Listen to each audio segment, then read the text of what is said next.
All right, now we're joined by Ella Baran from Johns Hopkins. Ella, thanks for joining us today. Thanks so much for having me. Yeah, we're excited to hear a little bit more about you and what you have in store for this season. But before we jump into, the current day, let's take a step back recently to cross country. You look at your TFers, you ran in September, and then the big question for Johns Hopkins was where's Ella? Despite the team running really well still, you weren't there until the national meet where you all won the national title. Congratulations. You were ninth overall, but what happened from September until you finishing ninth at the national meet? That's a good question.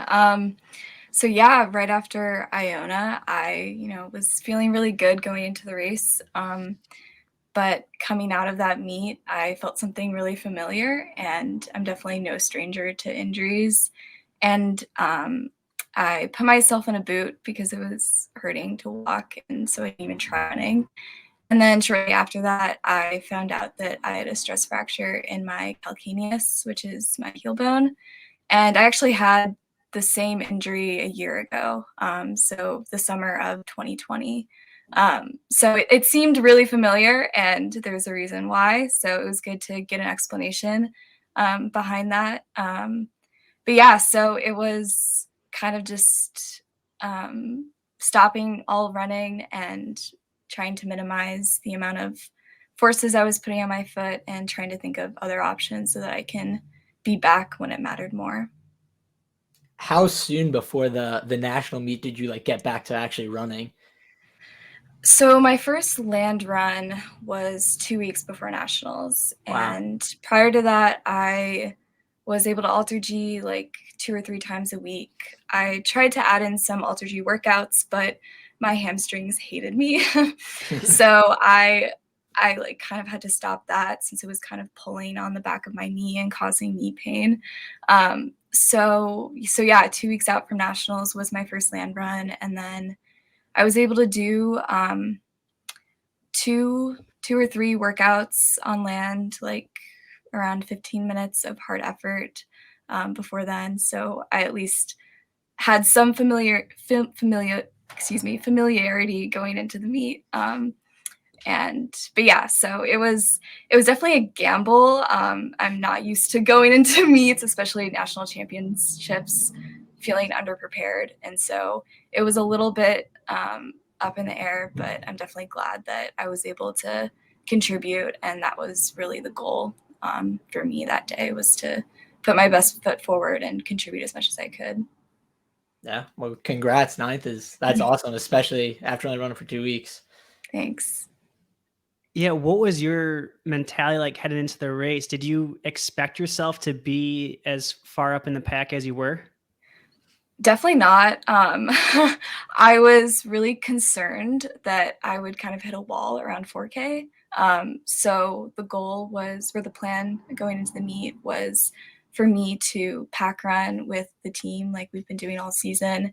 And if I felt like I had a second gear, I would then push the last 2K and try to move up as much as I could. And so that was the game plan. And but yeah, I didn't know how far up I placed when I crossed the finish line. In fact, yeah, I felt like I was closer to 20th or 25th at that point in the race, since I had no sense of where I was, honestly. Wow. So transitioning kind of out of cross, how did you sort of decide to run that early 3K? Because obviously that's some people ran 3Ks, 5Ks right after cross. What sort of was the conversation like with your coach and everything, and how did you settle on doing that 3K at Ocean Breeze, right? Fast track. Yeah, yeah. Yes, it was at Ocean Breeze, and Bobby tends to push people coming off of cross with using their cross fitness to try to see if they can run a qualifier if they're feeling healthy and mentally there.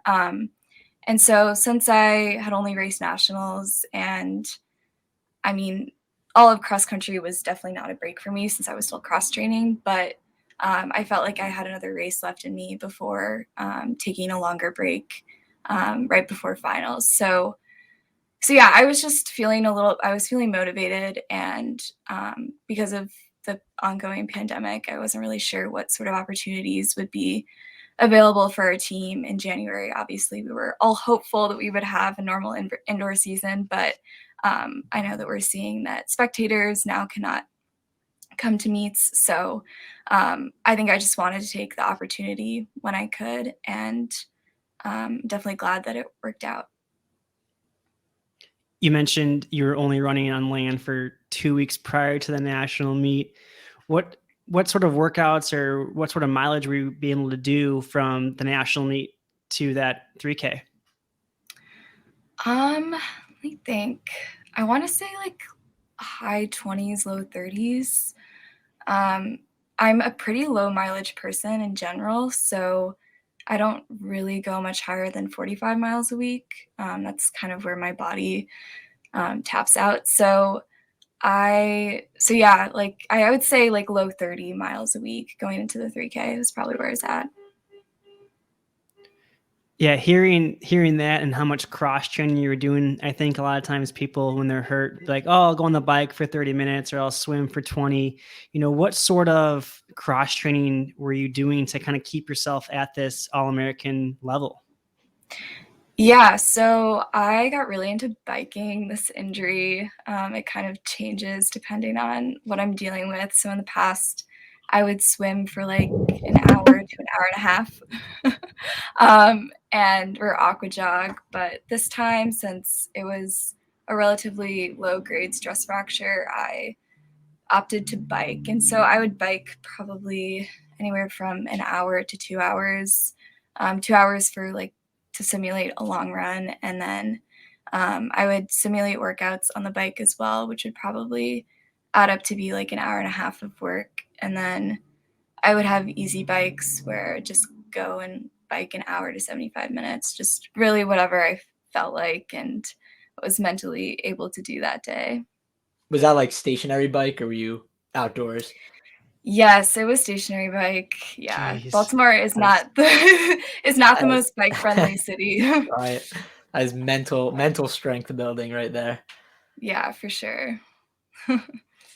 How are you feeling now? You have a break, you already have your national qualifier. What's training looking like for you right now? I'm feeling good.